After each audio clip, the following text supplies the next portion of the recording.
Добро вечер, јас сум Васко Ефтов, ова емисијата во Центар на Канал 5 телевизија. Вие сте на вистинското место, почитувани гледачи. Бидејќи вие имате право да ја знаете вистината. Тема на вечерашната емисија кои се 10 најмокни лобија во Република Македонија, кои помалку или повеќе успешно, помалку или повеќе јавно или тајно успеваат да раководат со македонската држава или со македонската политика. Еве го нашиот избор за вечерва. Пред нешто повеќе од 4 до 5 години, македонскиот премиер беше од влашко потекло, директорот на најмокната македонска банка беше исто така од влашко потекло, најбогатиот македонец и директорот на една од најмокните компании беше влав, директорот на македонската берза беше влав, еден од јавните обвинители беше влав, јавниот правобранител на Република Македонија имаше влашко потекло. Дали се тоа доволно докази или треба и понатаму да се редат тој список на мокни власи во Македонија да се заклучи за мокне на тоа влашко лоби во државата? Господин Езиков, дали властите владеат со Македонија? Не може така да се каже, значи не владеат властите со Македонија. Со Македонија владеат владите во кои имало власти во претходните 18 години. Финансиски мислев дали властите владеат со Македонија, дали влашкиот капитал е вгнезден во сите пори на македонското друштво? Па не може се, веројатно може да се каже дека постојат финансиски мокни власти. Меѓутоа тука е фактот дека властите се мокни, дека со својот капитал безмалку контролираат све во Македонија. Тој што го поседува капиталот, нормално дека го контролира бизнисот во една пазарна економија со закони. Значи, дали ја контролираат политиката, не можам да кажам. Каде нема све влашки капитал во Македонија? Јас поставам обично прашање каде има влашки капитал, меѓутоа сега би требало да се поправи да прашам каде нема. Имате во банки, во осигурителни компании, не знам, во одредени спортски клубови, во телевизии, има и во градежништво капитал инвестирано. Значи, во сите сегменти каде што се покажа дека има профит и времето носи нови можности, значи за бизнис и така натаму. Во поново време има многу власти кои инвестираа влашки компании и познавам лично многу физички лица власти кои инвестираа во акции. Инвестирате човеки пари во швајцарски банки кои власти? Значи, парите заработени од профит можете да ги инвестирате во акции, можете да купувате земја на отворен пазар, можете да инвестирате во компании, можете да ги чувате и во швајцарски банки. Лично немам информации дека некој тука особено чува пари таму. Или си имате банки дома, влашки банки. Или си имате банки дома. Сега прашањето е ако алудирате конкретно за на никого не алудирам, вие отприлика мислам дека влашки банки има повеќе. Нашите банки се акционерски друштва, така да првиот човек ЦЕО, извршен директор на банката. Кажу се главните акционери со влашко потекло. И тоа е дискутабилно, знаете, на пазар на капитал. Еве, ајде денеска да видиме. Акционерски друштва, банки, капиталот акционерски е срозен поради лошата берза. Сега што правиме? Зашто не велиме дека властите изгубија пари? Сега се обидете да ми кажете дека властите не се мокни? А вие сакате да ми кажете дека властите ја срушија берзата? Не, јас само сакам да кажам дека постои влашко лоби кој е многу мокно. И сега ако влеземе во филмот да докажеме дека не е мокно, тоа ниту јас, ниту гледачите ќе поверуваат во тоа. Значи, не одрекувам дека постојат мокни финансиски власти. Значи, и кој пат е речено директорот на берзата исто е влав. Така да ако доаѓаме дека властите рушиле берзата, чисто како одредено коментарче на вашата констатација. Немам информации дека директорот на македонската берза е влав. Јас ги немам тие информации. Значи, од друга страна знам дека значи со нешто ви помогнав, ви информирав.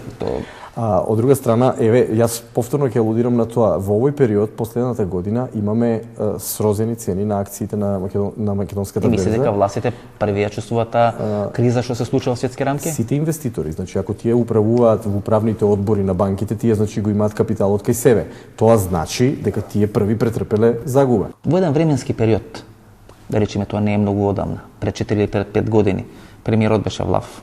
Директорот на најмокната банка беше влав, директорот на најмокната компанија беше влав, правобранителот и обвинителот беа власи, директорот на берзата беше влав. Значи, видите, една мала групација која се мери некаде 3-40 000 луѓе во Република Македонија, така стратешки да има завладеена со Македонија. Затоа и луѓето велат многу се мокни тоа властите, тоа лоби е многу мокно. Се согласувам, значи има една ситуација. Значи, тие луѓе не потекнуваат од некоја партија влашка, како што на пример албанците во Македонија имаат свои партии.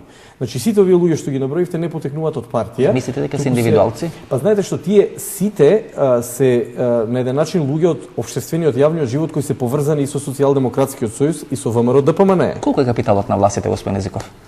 Според некој вела дека повеќе од 1 милиарда вреди капиталот на сите власти во Македонија. Мала е таа бројка. Васко, тоа е релативна работа. Например, денеска капиталот сега во моментот ако ме прашате. Па тоа не е прашање на љубов, па да велиме релативно. Тоа е бројка, се знае отприлика. Јас лично не сум го мерил сето тоа. Например, јас знам колкав е мојот капитал, значи во целата работа. Сака ме разочарат, обично ме сметат за портпарол на властите ви, а вие не знаете колку тежи богатството на властите во Македонија. Има и една подобра досетка, елитен громобран на властите во Македонија дека сум јас. Се чувствувате кој елитен громобран? Не се чувствувам. Јас сум само голем работник. А чувствувате ли дека е мокно тоа влашко лоби? Се согласувате ли дека тоа влашко лоби владае финансиски со Македонија? Се согласувам дека постои лоби, дека постојат мокни власи, меѓутоа не се согласувам дека тие власи доминираат или кажуваат нешто во политиката во Македонија. Напротив. И на крајот, во што е мокта на власите? Во парите? Мокта е во работата, мокта е во искреноста, мокта е во доброто чувство за инвестиции на моментот, на конекциите на Балканот. Властите имаат една привилегија, немаат држава. Значи, властите на секаде на Балканот го сметаат за собствена држава, така да многу лесно создаваат контакти со власти во Грција, во Албанија, во Романија, во Србија. Нема држава, имаат пари и капитал. Имаат моки, да, по тој основ. Со годишен промет од некаде 700 до 800 милиони евра, тоа енергетско лоби во Република Македонија веројатно располага со најмокната економска алатка со која може да врши притисок врз македонската влада. Според сите проценки, тие големи енергетски барони и тајкуни во Република Македонија годишно заработуваат некаде помеѓу 100 и 150 милиони евра. Господине Туневски, колку е мокно тоа енергетско лоби? Јас би рекол дека енергетското лоби е сигурно најмоќно, не само во нашата држава, туку и во било која современа држава. Во Македонија е мокно? Во Македонија е сигурно моќно, најмоќно. Реков, секаде е најмоќно, па и овде е најмоќно. Колку пари обично се вртат, да речеме? Не знам, ако збориме за фармација или за здравството, енергија 350 до 400 милиони евра. Дали тука би можеле да направиме повеќе? Двојно повеќе. Вредна големина двојно повеќе, зависи јасно од цената на нафтата на светските берзи, од цената на електричната енергија на берзите и од цената на гасот, но се заедно е сигурно вредна големина 600-700 милиони евра. Меѓутоа струјата веројатно има најголемо учество во тоа енергетско парче или тоа енергетски колач. Па струјата е крвотокот во секоја држава. Значи вие ако споредувате струја со нафта и со лекови, сигурно струја користат сите граѓани во една држава, лекови користат оние што се болни, а нафта користат оние што имаат пари да ја платат нафтата. Значи струја користат од најсиромашните до најбогатите и сета индустрија. Обично се вели дека некој ред величина помеѓу 60, 70 и 100 милиони евра остануваат чисти пари кај тие големи играчи од енергетскиот биланс. И вие сте биле човек кој од ова и од таа страна ги има гледано работите. Како немногу се прават парите? Па сметките јас не ги знам јасно. Јас знам дека Елем прави ред на големина 6000 гигават часа електрична енергија годишно. Треба тие гигават часа да се дадат овде во земјата и ако нешто остане да се продадат. Секој 1000 гигават часа разлика на цена помеѓу домашна и увозна електрична енергија е ретна големина 50 евра за мегават час, значи тоа се 50 на милиони евра годишно секој илјадарка. Сега како е депресија, како е депресија, претходно беше до 80. Точно, 80 милиони евра. Беше 80 евра за мегават час, сега последните цени се 40 евра за мегават час, но јас очекувам да ова не трае вечно, ова ќе трае неколку месеци додека не се поврати. Бидејќи обично кај нас господине Туневски се вели дека едно производство кое во одредени циклус е помало за 1000 мегавати, тоа значи некаде увоз поголем за околу 70 до 80 милиони евра. И ние имаме одредени циклуси, не знам, некаде 2002-2006 година произведувавме за 1000 мегавати повеќе, 2002 некаде 2006-2009 помалку. Тоа значи дека некој увезува повеќе 80 милиони евра струја.